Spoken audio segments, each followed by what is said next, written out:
ఏపీలో 2019 నుంచి 23 వరకు 5 ఏళ్ల పాటు ఇష్టం వచ్చినట్లు రకరకాలైనటువంటి మద్యం బ్రాండ్లను అమ్మారు. ఇది మనందరం కూడా చూసాం.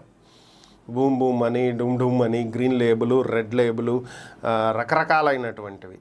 ఇంకా ప్రెసిడెంట్ మెడలు, నోబెల్ ప్రైజు, ఆస్కార్ అవార్డు, రకరకాల ఒకటి అరా కాదు, స్పెషల్ స్టేటస్, స్పెషల్ ప్యాకేజు, అన్ని రకాలైనటువంటి మందులు అమ్మేశారు, అన్ని రకాల మద్యాలు.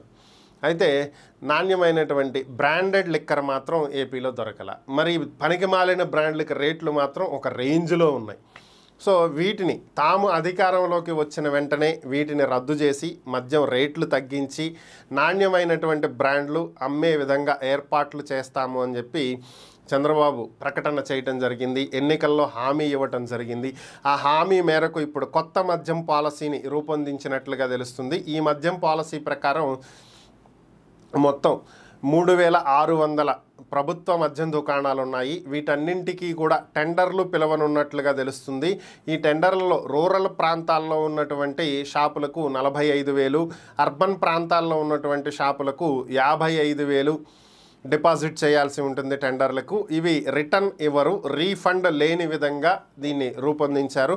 సో వీటికి టెండర్ల ద్వారా కేటాయించి నాసిరకమైనటువంటి పాత మద్యం, ఈ డిస్టిలరీలు వీటన్నింటినీ రద్దు చేసి కొత్త పాలసీ ప్రకారం ధరలు నిర్ణయించి కొత్త మద్యం అంటే ఫ్రెష్గా తయారు చేసిందని కాదు, పాత బ్రాండ్లు ఏవైతే ఉన్నాయో గతంలో ఉండేటువంటి బ్రాండ్లు, నాణ్యమైనటువంటి బ్రాండ్లు, వీటిని తీసుకువస్తున్నట్లుగా ఒక సమాచారం. కొత్త పాలసీని రూపొందించారు, ఇది అమలు చేయబోతున్నారు అనేది ఒక సమాచారం అయితే ఉంది. ఇప్పటికే ఎక్కువ మంది ఇష్టపడేటువంటి కింగ్ ఫిషర్ బీర్ ఏపీలోకి ఆల్రెడీ ఎంట్రీ ఇచ్చింది.